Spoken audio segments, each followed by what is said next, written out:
This is the video of my presentation of self-reflection on my teaching practicum. My name is Lee Pui Sze from TESOL and my metric number is 187203. I decided to present my reflection in a special way, which is through my oral explanation and simple drawing. I hope you will enjoy it. Starting from 17th of February, I became a practicum teacher at SMK Sri Indah. It is a medium-sized secondary school located in Serdang. I was assigned to teach Form 1 and Form 4 students. I took over the class 1 Ibnu Sina and 4 Effective and became their English teacher.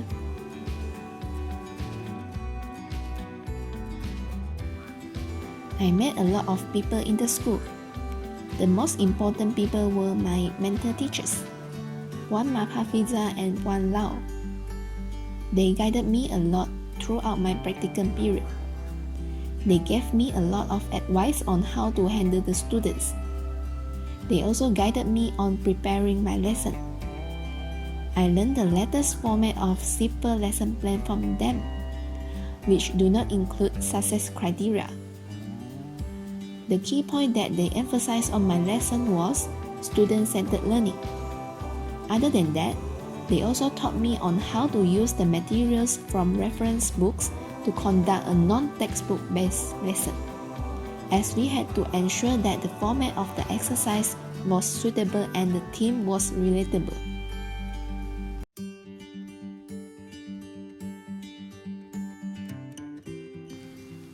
I met other teachers in the school too. The teachers in the school were nice and willing to lend a hand when I met any problem. For example, one Chi who sat beside me gave me a floor plan of the school so that I could find the position of the class easily. I found that the teachers in this school have a good relationship with students. They were friendly to each other instead of having formal kind of teacher and student relationship. This kind of relationship was helpful in improving students' speaking skill as they were not reluctant to speak in the classroom. Overall, the students in the school were well behaved. While I relieved the class, most of the students were willing to cooperate. Although some of them refused to do their work, but they won't make much noise in the class. When I asked the help from students when organizing the event, they were willing to lend a hand too. Other than that, I met practicum teachers from UPM, UPSI, and USIM. They were guidance and counseling teachers and physical education teachers from our faculty. We helped each other a lot in the school. The practicum teacher from UPSI and USIM were close to us too. As we had similar age and background, we had a lot of topics to discuss. We were assigned to decorate the canteen and painted the corridor. We cooperated well and came out with a proposal together.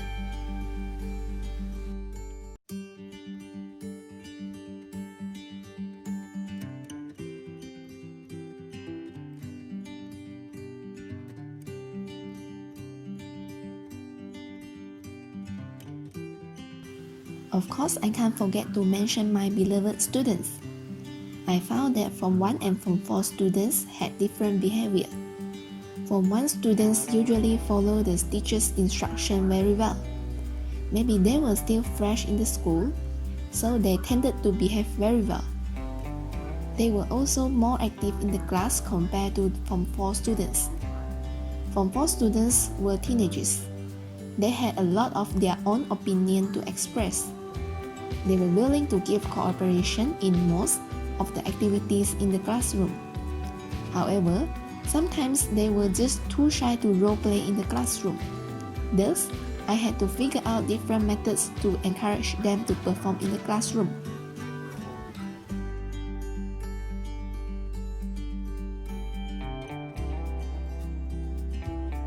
For core curriculum, I was assigned to guide Persatuan Bulan Sabit Merah, Art Society, and basketball team. Although I was not professional in doing artworks and I did not even know how to play basketball, but I tried to fit myself into the circumstance as it was my responsibility. When the students were playing basketball, I tried to observe and analyze on their games. I also learned to do the artwork together with the students, and they actually create a lot of amazing artwork.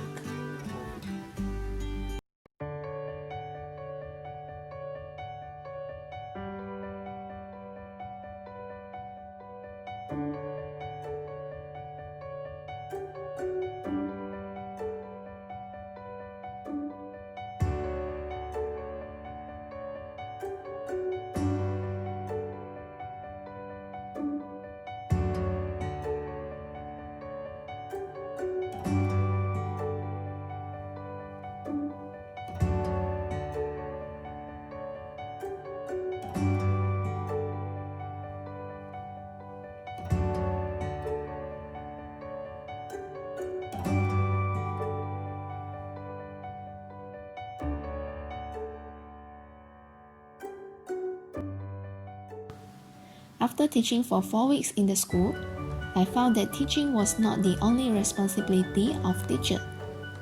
Teachers have to prepare lesson plan, teaching in the classroom, check pupils' work, relieve classes, helping to make improvement on school environment, duty for co-curriculum, organize various kind of event and school program, making sure pupils were well behaving, and etc. etc. For me, it was a mind-blowing as the workload of a teacher were way more than what I expected. Besides, I also learned that cooperation and collaboration from every community in the school are important. For example, the ceremony of the transfer of principal was prepared within 5 days, as the transfer of our former principal was an emergency case. However, all the community, including teachers, students, and staffs, were cooperating well. They organized the event successfully, although the time given was short. Other than that, I found that every learner was different. Some of them might understand my instruction instantly, but some of them might need extra guidance. I had to come up with differentiation strategy to fit the students with different level of English proficiency. I also had to prepare various kind of activities as the learners had different learning style. As a teacher, I had to observe what fit them the most. Most of my pupils were shy and non-active, especially in speaking lesson. Thus, I had to adopt different methods to encourage them to speak English in the class.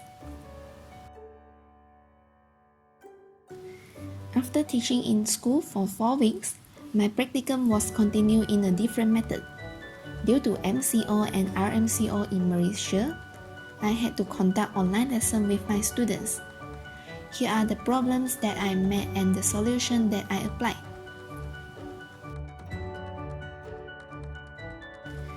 Attendance of the pupils was one of the biggest problems that I met. Since the pupils were staying at home, I was not able to force them to attend the lesson. What I can do was only keep remind them the date and time in the WhatsApp group. I also required them to provide reason for not attending the lesson. There were some pupils who were not able to attend the lesson due to the internet connection problem, or maybe they had other commitment during that time. Hence, after the lesson, I would send the slides that I prepared for the lesson and told them briefly on what we have done in the lesson. Other than that, I found that some of the pupils were refused to turn on their camera although I had asked them to do so. They might be too shy to show their face in front of the screen. Thus, I had to call their names from time to time to check on their progress.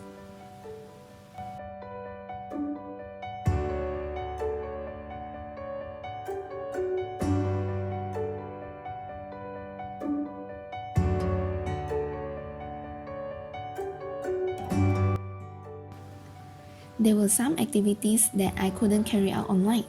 For example, group discussion. Thus, I focused more on individual activity. Besides, I also made use of online tools like whiteboard or chat room. I encouraged the pupils to answer or comment in the chat room of Google Meet. This was to avoid the overlap of voice in the meeting. Here are some examples of my students' works. Since I was only able to meet the students online, I was not able to check their works. Thus, I asked the pupils to take pictures of their works after every lesson and submit it to me through WhatsApp, so that I could check their works and find out whether the learning objectives of the lesson were achieved. So, what did I learn through online teaching? I learned that practice makes perfect. As I had no experience in using online meeting platform, I had to practice a lot to ensure I was familiar with the platform. I had to make sure my camera, microphone, and the slides were functioning well before every lesson. Other than that, I had to adapt to the situation and always had a backup plan if something happened during the lesson. For example, if the audio from the slides were not functioning, I had to play the audio from the software in the laptop instead of slide. All of these were important elements that ensured my lesson was carried out smoothly.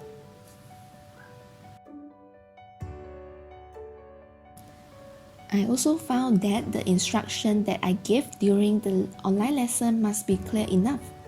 Since we were not in the classroom, thus the pupils might not be able to listen to my instruction clearly due to the connection problem.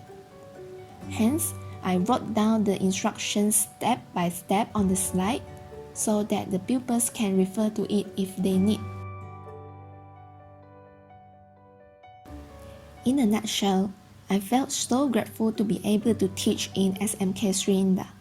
I gained a lot of experience while teaching in the school.